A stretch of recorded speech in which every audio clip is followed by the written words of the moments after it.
Toon Bells. Mittu ಭೂತ ಆಗಿದ್ದಾನೆ. ಅವನ ಆತ್ಮ ತಿರುಗಾಡ್ತಿದೆ. ಎಲ್ಲ ಪ್ರಾಣಿಗಳು ಜಾಗ್ರತೆಯಿಂದ ಇರಿ. ಮಿಟ್ಟು ಎಲ್ಲೋ ಓಡೋಗಿದ್ದಾನೆ. ಮತ್ತೆ ಇವನಂತೂ ಆತ್ಮ ಗೀತ್ಮ ಅಂತ ಬಾಯಿಗೆ ಬಂದಾಗ ಹೇಳ್ತೀಯಾನೆ. ನನಗಂತೂ ಏನಿಲ್ಲ. ಒಂದು ಕಾಡಲ್ಲಿ ತುಂಬಾನೇ ಮೋಸವಾದ ರಾಮು ಆನೆ ಒಬ್ಬ ಇದ್ದ.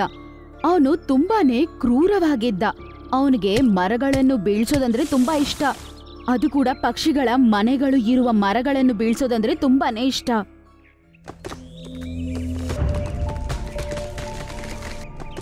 ಅರೆ ರಾಮು ಆನೆ, ಸ್ವಲ್ಪ ಹೊತ್ತು ಸುಮ್ನೆ ಇರು. ನನ್ನ ಗೂಡು ಕೆಳಗಡೆ ಬಿದ್ಬಿಡುತ್ತೆ. ನಾನು ಬಿದ್ಬಿಡ್ತೀನಿ. ನನ್ನನ್ನು ತಡಿಬೇಡ. ನನಗೆ ಮರ ಬೀಳಿಸ್ಬೇಕು. ನಿನ್ನ ಗೂಡಿಂದ ನನಗೇನಲ್ಲ. ಟೀನು ಎಷ್ಟು ಹೇಳಿದ್ರೂ ಆ ರಾಮು ಆನೆ ಕೇಳೋದೇ ಇಲ್ಲ. ಕೊನೆಗೆ ಪಾಪ ಅವನ ಗೂಡು ಸಮೇತ ಕೆಳಗಡೆ ಬೀಳ್ತಾನೆ.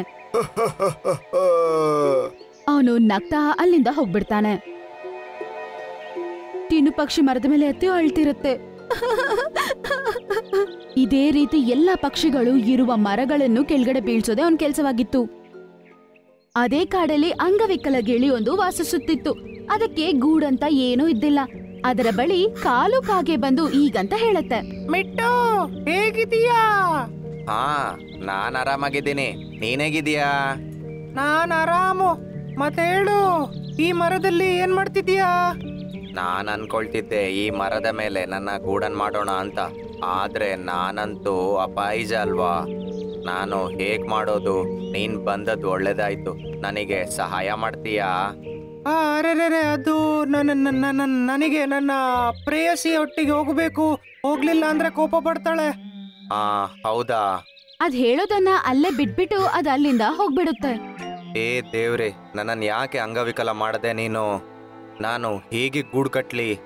ತಿಂಗ್ಳುಗಟ್ಲೆ ಆಗತ್ತದು. ಮಿಟ್ಟು ಸ್ವಲ್ಪ ಹೊತ್ತು ಯೋಚನೆ ಮಾಡಿ ಆಮೇಲೆ ಅವನಿಗೋಸ್ಕರ ಗೂಡು ಕಟ್ಕೊಳ್ಳೋದಕ್ಕೆ ಶುರು ಮಾಡ್ತಾನೆ. ಅವನು ತುಂಬಾನೇ ಧೈರ್ಯದಿಂದ ಕಷ್ಟಪಟ್ಟು ಅವನ ಗೂಡನ್ನು ಕಟ್ಟಕ್ ಶುರು ಮಾಡ್ತಾನೆ.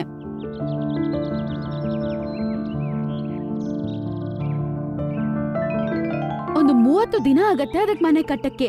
ಈ ರೀತಿ ಒಂದು 30 ದಿನದಲ್ಲೇ ಅದಕ್ಕೋಸ್ಕರ ಒಂದು ಗೂಡನ್ನು ತಯಾರು ಮಾಡ್ಕೊಳ್ಳುತ್ತೆ. ಹಬ್ಬ, ಅಯ್ಯೋ, ನನ್ನ ಗೂಡು ಕೊನೆಗೂ ಆಯ್ತೀಗ. ಅದು ಕಟ್ಕೊಂಡಿರುವ ಗೂಡಲ್ಲಿ ಕುತ್ಕೊಂಡಿದ ತಕ್ಷಣ ಅದರ ಮುಖದ ಮೇಲೆ ಏನೋ ಒಂದು ಗೊತ್ತಿಲ್ಲದೆ ಇರುವ ಒಂದು ಸಂತೋಷ. ಈ ವಿಷಯ ಗೊತ್ತಾಗಿದ ತಕ್ಷಣ ಜಂತುಗಳು ಪಕ್ಷಿಗಳು ಅದನ್ನ ನೋಡಕ್ಕಂತ ಬರ್ತವೆ. ವಾಹ್ ಮಿಟ್ಟು, ನೀನು ಪ್ರೂವ್ ಮಾಡಿದ್ಯಾ. ನಮಗೆ ಯಾವೊಂದು ಸಮಸ್ಯೆ ಆಗಿದ್ರು ನಾವು ಧೈರ್ಯದಿಂದ ನಂಬಿಕೆಯಿಂದ ಪ್ರಯತ್ನ ಪಟ್ರೆ ಖಂಡಿತ ಏನಾಗ್ಲಿ ಸಾಧಿಸಬಹುದು ಅಂತ. ಈ ರೀತಿ ಎಲ್ಲಾ ಜಂತುಗಳು ಅದನ್ನ ಹೊಗಳಕ್ಕೆ ಶುರು ಮಾಡ್ತವೆ. ಆಮೇಲೆ ಅವ್ರು ಎಲ್ಲಾರು ಸಾಯಂಕಾಲ ಆಗಿದ ತಕ್ಷಣ ಅಲ್ಲಿಂದ ಹೋಗ್ಬಿಡ್ತಾರೆ. ಆ ದಿನ ರಾತ್ರಿ ಚೆನ್ನಾಗಿ ನಿದ್ದೆ ಮಾಡುತ್ತೆ ಮಿಟ್ಟು. ಮಾರನೇ ದಿನ ಏನೋ ವಿಚಿತ್ರವಾದ ಧಡಮ್ ಧಡಮ್ ಅಂತ ಶಬ್ದಗಳೊಂದಿಗೆ ಅದು ಎದ್ದೇಳುತ್ತೆ. ಅರೆ, ಇದೇನಾಗ್ತಾ ಇದೆ? ಅಯ್ಯೋ, ಭೂಕಂಪ ಏನೋ ಅಲ್ಲ ಅಲ್ವಾ? ಅದು ಅದರ ಗೂಡಿನಿಂದ ಆಚೆ ಬಂದು ನೋಡುತ್ತೆ. ರಾಮು ಆನೆ ಆ ಮರವನ್ನು ಬೀಳಿಸ್ತಾ ಇರುತ್ತೆ. ರಾಮು ಆನೆ, ದಯವಿಟ್ಟು ನಿಲ್ಸು ಕಣಪ್ಪ. ನನ್ನ ಗೂಡಿದೆ, ನಿಲ್ಸು, ಬಿದ್ದೋಗುತ್ತೆ. ನೀನು ಬೇರೆ ಮರದ ಮೇಲೆ ಗೂಡು ಮಾಡ್ಕೋ. ನಾನೀಗ ನಿಲ್ಸಕ್ಕಾಗಲ್ಲ. ನಾನೀ ಮರನ ಬೀಳ್ಸೋದೆ. ಆಮೇಲೆ ಅಲ್ಲಿಗೆ ಎಲ್ಲಾ ಜಂತುಗಳು ಬಂದ್ಬಿಡ್ತವೆ. ಆ ಮರದೊಂದಿಗೆ ಮಿಟ್ಟುವಿನ ಗೂಡು ಕೂಡ ಕೆಳಗಡೆ ಬಿದ್ದು ಚೂರ್ ಚೂರಾಗ್ಬಿಡುತ್ತೆ. ಅದ್ ನೋಡು ಮಿಟ್ಟುಗೆ ತುಂಬಾ ಬೇಜಾರಾಗತ್ತೆ. ದುಷ್ಟ ಆನೆ, ನಾನೊಬ್ಬ ಅಂಗವಿಕಲ ಕಣೋ. ನಾನಿದನ್ನ 1 ತಿಂಗಳು ಕಷ್ಟಪಟ್ಟು ಮಾಡಿದ್ದೆ. ನೀನು ಒಂದು ಕೇಳಲಿಲ್ಲ, ಇದನ್ನ ಬೀಳ್ಸ್ಬಿಟ್ಟೆ. ಅರೆ ಅರೆ, ನಾನಂತೂ ಎಲ್ಲಾ ಪಕ್ಷಿಗಳಿಗೆ ಹೇಳ್ತೀನಿ ನಿಮ್ಮ ಗೂಡನ್ನ ಗಟ್ಟಿ ಮಾಡಿ ಅಂತ. ಮರ ಬಿದ್ರೆ ಮುರಿಬಾರ್ದದು. ನೀವು ಸರಿಯಾದ ಜಾಗಕ್ಕೆ ತಕೊಂಡೋಗಿ. ಹೀಗೆ ನೀವು ಮಾಡ್ತಾ ಇದ್ರೆ ನಾನು ಮರ ಬೀಳಿಸುವಾಗ ನಿಮ್ಮ ಗೂಡು ಮುರಿದು ಹೋಗುತ್ತೆ ಅಲ್ವಾ? ಅವತ್ತಿನಿಂದ 2 ದಿನದವರೆಗೂ ಮಿಟ್ಟು ಯಾರಿಗೂ ಕಾಣಿಸ್ಕೊಂಡೇ ಇರ್ಲಿಲ್ಲ. ಹೀಗಿದ್ದಾಗ ಒಂದಿನ ಸೋನು ಪಾರಿವಾಳ ಕಾಡಲ್ಲಿ ಬಂದು ಏನೋ ಒಂದು ವಿಷಯವನ್ನು ಎಲ್ಲರಿಗೂ ಹೇಳುತ್ತೆ. ಮಿಟ್ಟು ಭೂತ ಆಗಿದ್ದಾನೆ. ಅವನ ಆತ್ಮ ತಿರುಗಾಡ್ತಿದೆ. ಎಲ್ಲ ಪ್ರಾಣಿಗಳು ಜಾಗ್ರತೆಯಿಂದ ಇರಿ. ಮೆತ್ತಗೆ ಈ ವಿಷಯ ಕಾಡಲ್ಲಿ ಎಲ್ಲರಿಗೂ ಗೊತ್ತಾಗತ್ತೆ. ಕೊನೆಗೆ ರಾಮು ಆನೆಗೆ ಕೂಡ ಗೊತ್ತಾಗತ್ತೆ. ಮಿಟ್ಟು ಎಲ್ಲೋ ಓಡೋಗಿದ್ದಾನೆ. ಮತ್ತೆ ಇವನಂತೂ ಆತ್ಮ ಗೀತ್ಮ ಅಂತ ಬಾಯಿಗೆ ಬಂದಾಗ ಹೇಳ್ತೀಯಾನೆ. ನನಗಂತೂ ಏನಿಲ್ಲ. ಮಾರನೇ ದಿನ ಬೆಳಗ್ಗೆ ರಾಮು ಆನೆ ಆ ನದಿಯ ಬಳಿ ಹೋಗ್ತಾನೆ. ಅಲ್ಲಿ ಆಲ್ರೆಡಿ ತುಂಬಾ ಜಂತುಗಳು ಇದ್ವು. ಅರೆ, ಇಲ್ಲಂತೂ ಸಪೂರ ಮರಗಳಿವೆ. ಬೀಳ್ಸೋಕೆ ಮಜಾನೇ ಬರಲ್ಲ. ಮರಗಳನ್ನು ಬೀಳ್ಸೋದು ನೀನು ಬಿಟ್ಬಿಡು ರಾಮು ಆನೆ, ಇಲ್ಲ ಅಂದ್ರೆ ಗಿಳಿಯ ಆತ್ಮ ನಿನ್ನ ಬಿಡೋದೇ ಇಲ್ಲ. ಮಿಟ್ಟುನ ಆತ್ಮನ.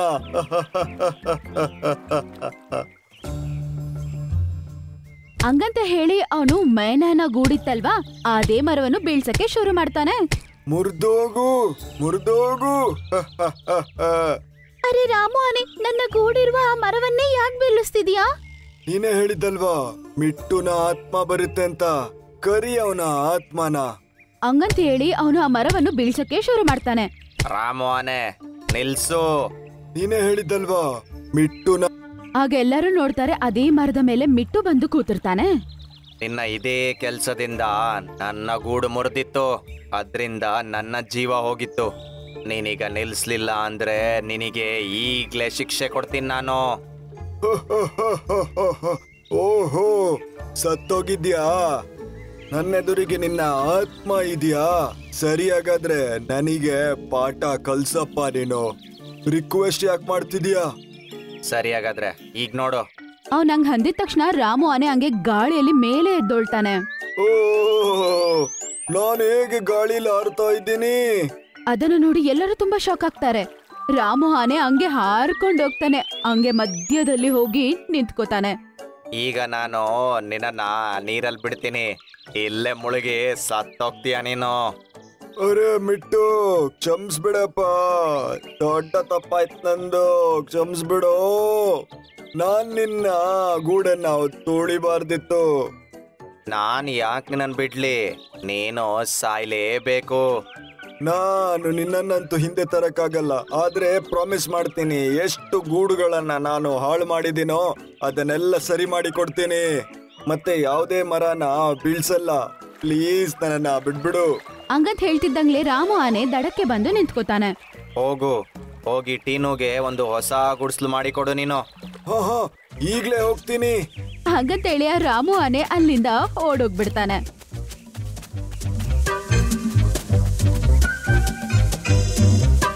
ಟೀನು, ನನ್ನ ಕ್ಷಮಿಸ್ಬಿಡು.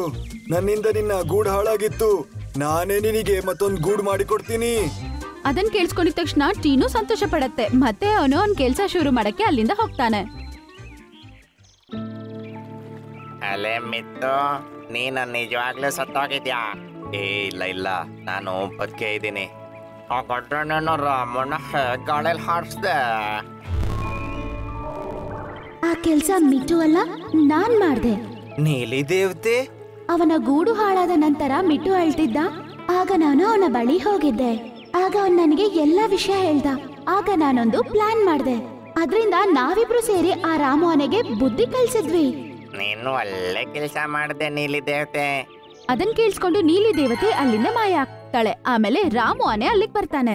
ಮಿಟ್ಟು, ನಾನು ಟೀನುನ ಗುಡಿಸ್ಲು ಮಾಡ್ದೆ, ಇನ್ನು ನಿನ್ನ ಗುಡಿಸ್ಲು ಮಾಡ್ತಾ ಇದ್ದೀನಿ.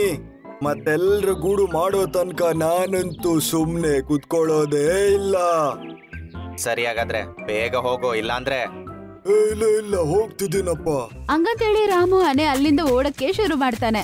ಅದನ್ನ ನೋಡಿ ಅಲ್ಲೇ ನಿಂತಿದ್ದ ಎಲ್ಲ ಜಂತುಗಳು ಜೋರಾಗಿ ನಗ್ತಾರೆ. ಆಮೇಲೆ ಮಿಟ್ಟುನ ಹೋಗ್ಲಕ್ ಶುರು ಮಾಡ್ತಾರೆ. ರಾಮು ಎಲ್ಲಾ ಪಕ್ಷಿಗಳಿಗೂ ಗೂಡನ್ನು ಕಟ್ಟಿ ಕೊಟ್ಬಿಡುತ್ತೆ. ಆದ್ರೂ ಕೊನೆಗೂ ಅವನಿಗೆ ಗೊತ್ತಾಗಿಲ್ಲ ಮಿಟ್ಟು ಸತ್ತೇ ಇಲ್ಲ ಅಂತ. ಅಣ್ಣ, ನಾವು ಸರಿಯಾದ ಪ್ರಾಣಿಗಳು ಆ ಗುಹೆ ಒಳಗೆ ಹೋಗಂಗಿಲ್ಲ. ಅವನು ಹೋಗ್ಬೇಕು, ಇಲ್ಲ ಅವನು ಯಾರನ್ನ ಕರ್ಕೊಂಡು ಹೋಗ್ತಾನ ಅವರು ಮಾತ್ರ ಹೋಗ್ಬೇಕು. ಒಂದು ಕಾಡಲ್ಲಿ ಚಿಂಕಿ ನರಿ ಮತ್ತೆ ಇನ್ನೊಂದು ನರಿ, ಅವರಿಬ್ರು ತುಂಬಾನೇ ಪ್ರೀತಿಯಿಂದ ಇದ್ರು. ಇಬ್ಬರು ತುಂಬಾನೇ ಶ್ರಮಜೀವಿಗಳು ಮತ್ತು ಒಬ್ಬರನ್ನ ಒಬ್ಬರು ತುಂಬಾನೇ ಪ್ರೀತಿಸ್ತಾ ಇದ್ರು. ಆ ಕಾಡಿನ ಇನ್ನೊಂದು ಕಡೆಗೆ ಇನ್ನು ಬೇರೆ 2 ಜಂತುಗಳಿದ್ವು. ಒಂದು ನರಿ ಮತ್ತೆ ಇನ್ನೊಂದು ತೋಳ. ಅವರಿಬ್ರು ಅಂತೂ ತುಂಬಾನೇ ಸೋಂಬೇರಿಗಳು. ಅಬ್ಲು, ಯಾವಾಗ್ಲೂ ಪ್ರಾಣಿಗಳಿಂದ ಫುಡ್ ಅನ್ನ ಕದಿಯೋದ್ ನಿಲ್ಲಿಸ್ಬೇಕು. ಯಾಕೆ? ಕಳ್ತನ ಮಾಡ್ಲಿಲ್ಲ ಅಂದ್ರೆ ಏನ್ ತಿನ್ನೋದು? ಕಷ್ಟ ಪಡೋದಂತೂ ನಮಗೆ ಗೊತ್ತೇ ಇಲ್ಲ. ನಾನ್ ಹೀಗ್ ಹೇಳ್ತಿದ್ದೀನಿ ಅಂದ್ರೆ ಯಾಕೆ ಅಂತ ನಿನಗ್ ಗೊತ್ತಾಗುತ್ತೆ ಬಾ. ತೋಳ ನರಿಯನ್ನು ಅದರ ಜೊತೆಗೆ ಕರ್ಕೊಂಡು ಚಿಂಕಿ ನರಿ ಇರುವ ಗುಹೆ ಹತ್ರ ಹೋಗುತ್ತೆ. ನೋಡು ಅಲ್ಲಿ ನೋಡು ಅವರಿಬ್ರನ್ನ, ಎಷ್ಟು ಒಳ್ಳೆಯವರವರು. ಯಾರಾದ್ರೂ ಸಮಸ್ಯೆಲಿದ್ದಾರೆ ಅಂದ್ರೆ ಗೊತ್ತಾದ್ರೆ ಅವರು ಕಷ್ಟಪಟ್ಟಾದ್ರೂ ಸಹಾಯ ಮಾಡ್ತಾರೆ. ಹೌದಾ? ಹಾಗಾದ್ರೆ ಇವರನ್ನ ಸರಿಯಾಗಿ ಯೂಸ್ ಮಾಡ್ಬೇಕು ನಾವು. ಹಾ, ಸರಿಯಾಗಿ ಹೇಳ್ದೆ. ನಡಿ. ಇಬ್ರು ಒಂದೊಂದು ಕಾಲು ನೋವಾಗ್ತಿದೆ ಅಂತ ನಟನೆ ಮಾಡ್ತಾ ಮೇಲೆ ಎತ್ಕೊಂಡು ಅವ್ರಿಬ್ರು ಇರೋ ಹತ್ರ ಮೆತ್ತಗೆ ನಡ್ಕೊಂಡು ಹೋಗ್ತಾರೆ. ಆ ಆ ಎಷ್ಟು ನೋವಾಗ್ತಾ ಇದೆ. ಆ ಅಯ್ಯೋ ದೇವ್ರಿ, ನಾವು ಎಷ್ಟು ಒಳ್ಳೆ ಪ್ರಾಣಿಗಳು, ಚೆನ್ನಾಗಿದ್ವಲ್ಲ. ಇದನ್ನ ನಮಗೆ ಯಾಕೆ ಮಾಡದೆ ನೀನು? ಅಯ್ಯೋ, ಯಾಕೆ ಕೂಗಾಡ್ತಿದ್ದೀರಾ ನೀವು ಹೀಗೆ? ಮತ್ತೆ ನಿಮ್ಮ ಕಾಲಿಗೇನಾಯ್ತು? ಏನು ಹೇಳೋದು, ನನ್ನ ಮಾವನ ಮಾಮಿಯ ಮಗನ ಫ್ರೆಂಡಿನ ಮಗಳ ಮದುವೆಗೆ ಹೋಗಿದ್ವಿ. ಅಲ್ಲಿಂದ ಬರಬೇಕಾದ್ರೆ ಒಂದು ದೊಡ್ಡ ಮರ ನಮ್ಮ ಕಾಲ್ ಮೇಲೆ ಬಿತ್ತು. ಹಾಗಾಗಿ ನಮಗೆ ಹೀಗಾಗಿದೆ. ಇಂಥ ಪರಿಸ್ಥಿತಿಲಿ ಸತ್ತೋಗ್ತೀವಿ ನಾವು. ಇನ್ನೇನು ಬೇಟೆ ಆಡೋದು ಹೇಳು ನೀನೇ. ಅರೆ ಅರೆ ಪಾಪ, ನಿಮ್ಗೆ ತುಂಬಾ ಮೋಸ ಆಗಿದೆ. ನಾವ್ ನಿಮ್ಮನ್ನ ನೋಡ್ಕೋತೀವಿ. ಇನ್ಮೇಲೆ ನೀವೇನು ಯೋಚನೆ ಮಾಡ್ಬೇಡಿ. ನಿಮ್ಗೆ ಸರಿಯಾಗೋವರೆಗೂ ನೀವು ನಮ್ಮ ಗುಹೆಲ್ಲೇ ಇರ್ಬೋದು, ಆಹಾರ ಕೂಡ ತಿನ್ಬೋದು. ತುಂಬಾ ಧನ್ಯವಾದಗಳು. ಅವರಿಬ್ರು ಏನು ಯೋಚನೆ ಮಾಡದೆ ಆ ಮೋಸಗಾರರನ್ನ ಗುಹೆಯಲ್ಲಿ ಇಟ್ಕೊಳ್ಳೋದಕ್ಕೆ ಒಪ್ಕೋತಾರೆ. ಮತ್ತೆ ಸಾಯಂಕಾಲ ಆಗಿದ ತಕ್ಷಣ ಆಹಾರ ತರಕ್ಕೆ ಹೋಗ್ತಾರೆ. ಪಕ್ಕದಲ್ಲೇ ಇರುವ ಗುಹೆಗೆ ಹೋಗಿ 2 ಮೊಳಗಳನ್ನು ಬೇಟೆಯಾಡಿ ಅದನ್ನ ತಂದು ಅವರು ತಿನ್ನೋದಕ್ಕೋಸ್ಕರ ಕೊಡ್ತಾರೆ. ತಕೊಳ್ಳಿ, ಇದನ್ನ ನೀವು ತಿನ್ನಿ ಈಗ. ಅದನ್ನ ನೋಡಿ ಬಬ್ಲು ಡಬ್ಲು ತಿನ್ನಕ್ಕೆ ಶುರು ಮಾಡ್ಬಿಡ್ತಾರೆ. ಎಷ್ಟೋ ದಿನ ಆಯ್ತು ಅವ್ರು ತಿಂದಂಗೆ ಅನ್ನಂತ ಇರುತ್ತೆ. ಅಯ್ಯೋ, ನಾವು ನಿಮ್ಮನ್ನ ಕೇಳಲೇ ಇಲ್ವಲ್ಲ. ಬನ್ನಿ ಬನ್ನಿ ತಿನ್ನಿ ನೀವು. ಅಯ್ಯೋ ಬೇಡ, ನಾವು ತಿಂದ್ರೆ ನಿಮಗೆ ಹೊಟ್ಟೆ ಹಸಿವಿರುತ್ತೆ. ನೀವು ಆರಾಮಾಗಿ ತಿನ್ನಿ, ನಮ್ ಟೆನ್ಷನ್ ಮಾಡಬೇಡಿ. ಎಲ್ಲಾ ಮಾಂಸವನ್ನು ತಿನ್ಬಿಡ್ತಾರೆ. ಚೆನ್ನಾಗಿ ಮಲ್ಕೊಂಡಿದ್ದೆ ಮಾಡ್ತಾರೆ. ಮತ್ತೆ ಮಾರನೇ ದಿನ ಮಧ್ಯಾಹ್ನ ಸಾಯಂಕಾಲ ಇದೇ ತರ ಆಗತ್ತೆ. ಚಿಂಕಿ ನರಿ ಮತ್ತೆ ಅದರ ಗಂಡ ನರಿ ಇಬ್ರು ಸ್ವಲ್ಪ ಆಹಾರ ತಿಂತಿದ್ರು ಮತ್ತು ಈ ಮೋಸಗಾರರಿಗೆ ತುಂಬಾ ಜಾಸ್ತಿ ಆಹಾರವನ್ನು ತಂದು ಕೊಡ್ತಾ ಇದ್ರು. ಆಗ ಚಿಂಕಿ ನರಿ ಮತ್ತೆ ಅದರ ಗಂಡನ ಸ್ನೇಹಿತರಾದ ಜಿರಾಫ್ ಮತ್ತೆ ಜಿಂಕೆ ಅಲ್ಲಿಗೆ ಬರ್ತಾರೆ. ಬಬ್ಲು ಡಬ್ಲು ಯಾವಾಗಿನ ತರ ತುಂಬಾ ಚೆನ್ನಾಗಿ ಆಹಾರ ತಿಂತಾ ಇರ್ತವೆ. ಪಾಪ ಇವರಿಬ್ರು ಒಂದು ಚಿಕ್ಕ ಮಾಂಸದ ತುಂಡನ್ನು ಇಬ್ರು ತಿಂತಾ ಇದ್ರು. ಚಿಂಕಿ, ನಿನ್ನ ಹತ್ರ ಒಂದ್ ಸ್ವಲ್ಪ ಕೆಲ್ಸ ಇದೆ, ಬೇಡ ಹೇಳ್ಬೇಡ. ಹೇಳಿ ಚಿಂಕೆ ಅಣ್ಣ, ನಾನ್ ಯಾಕೆ ಇಲ್ಲ ಅಂತ ಹೇಳ್ತೀನಿ. ನನ್ನ ಮಗನ ಹೊಟ್ಟೆ ತುಂಬಾ ನೋಯ್ತಾ ಇದೆ. ನಿನಗೆ ಆ ಔಷಧಿ ಗೊತ್ತಲ್ಲ? ಆ ಔಷಧಿ ತಿಂದ್ರೆ ಹೊಟ್ಟೆ ನೋವು ಕಮ್ಮಿ ಆಗತ್ತಲ್ಲ. ನನಗೆ ಗೊತ್ತಿದೆ, ಬನ್ನಿ ನಾನು ಈಗ್ಲೇ ನಿಮ್ ಜೊತೆ ಬರ್ತೀನಿ ಹಂಗಂತ ಹೇಳಿ ಚಿಂಕಿ ಅದರ ಗಂಡ ಹತ್ರ ಹೇಳುತ್ತೆ. ಬಬ್ಲು ಡಬ್ಲು ಅಣ್ಣನ್ನ ಚೆನ್ನಾಗಿ ನೋಡ್ಕೊಳ್ಳಿ, ನಾನು ಇವಾಗ್ಲೇ ಬರ್ತೀನಿ ಹಂಗಂತೇಳಿ ಚಿಂಕಿ ಅವ್ರ ಜೊತೆನೆ ಹೋಗ್ಬಿಡುತ್ತೆ. ಸ್ವಲ್ಪ ತಾದ ನಂತರ ಜಿಂಕೆ ಮತ್ತು ಜಿರಾಫ್ ತುಂಬಾನೇ ಭಯಗೊಂಡ ಸ್ಥಿತಿಯಲ್ಲಿ ಅಲ್ಲಿಗೆ ಬರ್ತವೆ. ಅಣ್ಣ, ಅಲ್ಲೊಂದು ಘಟನೆ ಆಗೋಗಿದೆ, ನಾವೀಗ್ಲೇ ಹೊರಡಬೇಕು. ಏನಾಯ್ತು? ಚಿಂಕಿ ಎಲ್ಲಿದ್ದಾಳೆ? ನಾವು ಹಿಂದೆ ಬರ್ತಾ ಇದ್ವಿ ಚಿಂಕಿ ಜೊತೆ. ಅಲ್ಲಿ ಗುಹೆಯಿಂದ ಒಬ್ಬ ರಾಕ್ಷಸ ಬಂದು ಅವಳನ್ನ ಹಿಡ್ಕೊಂಡು ಒಳಗೋಗಿದ್ದಾನೆ. ಏನು ಹೇಳ್ತಾ ಇದ್ಯಾ ನೀನು? ನನ್ನನ್ನು ಬೇಗ ಅಲ್ಲಿ ಕರ್ಕೊಂಡೋಗು, ಇನ್ನೂ ಲೇಟ್ ಮಾಡೋದು ಬೇಡ. ಅಣ್ಣ, ನಾವು ಸರಿಯಾದ ಪ್ರಾಣಿಗಳು ಆ ಗುಹೆ ಒಳಗೆ ಹೋಗಂಗಿಲ್ಲ. ಅವನು ಹೋಗಬೇಕು, ಇಲ್ಲ ಅವನು ಯಾರನ್ನು ಕರ್ಕೊಂಡು ಹೋಗ್ತಾನ ಅವರು ಮಾತ್ರ ಹೋಗಬೇಕು. ಆದರೆ ವಿಕಲಾಂಗ ಆಗಿರೋ ಪ್ರಾಣಿ ಮಾತ್ರ ಹೋಗ್ಬೋದು. ಅವನಿಗೆ ಅದೊಂದು ಶಾಪ ಇದೆ, ಅದನ್ನು ಅವನು ತಿನ್ನಂಗೂ ಇಲ್ಲ ಅಥವಾ ಅದರ ಕೈಯಲ್ಲೇ ಸಾಯ್ಬೋದು ಅವನು. ಅಂತ ಪ್ರಾಣಿ ಮಾತ್ರ ಹೋಗ್ಬೋದಣ್ಣ. ಅದನ್ನ ಕೇಳಿದ ತಕ್ಷಣ ಡೋಲು ಬೋಲು ಕಡೆಗೆ ನೋಡ್ತಾರೆ. ನನ್ನ ಪ್ರಿಯ ಮಿತ್ರರೇ, ನನಗೆ ಗೊತ್ತಿತ್ತು ನನಗೆ ಸಹಾಯ ಮಾಡಿ ನೀವು ನಿಮ್ಮ ಪುಣ್ಯನ ನಮಗೂ ಕೂಡ ಕೊಡ್ತೀರಾ ಅಂತ. ಅದನ್ನ ಕೇಳಿಸ್ಕೊಂಡು ಅವ್ರಿಬ್ರಿಗೂ ಭಯ ಆಗ್ಬಿಡುತ್ತೆ. ಏನ್ ಥಿಂಕ್ ಮಾಡ್ತಿದ್ದೀರಾ? ಬೇಗ ಬನ್ನಿ, ಆ ರಾಕ್ಷಸ ಚಿಂಕಿನ ತಿಂದಿದ್ರೆ ಆಗ್ಬೋದಷ್ಟೇ. ಹಾ ಸರಿ, ನಾವು ಅವರನ್ನ ಕಾಪಾಡಿ ಬರ್ತೀವಿ. ನಮಗೆ ಇಷ್ಟು ಸಹಾಯ ಮಾಡಿದ್ದೀರಾ, ನಾವು ಹಿಂದೆ ಹೋಗೋಕೆ ಹೇಗೆ ಸಾಧ್ಯ?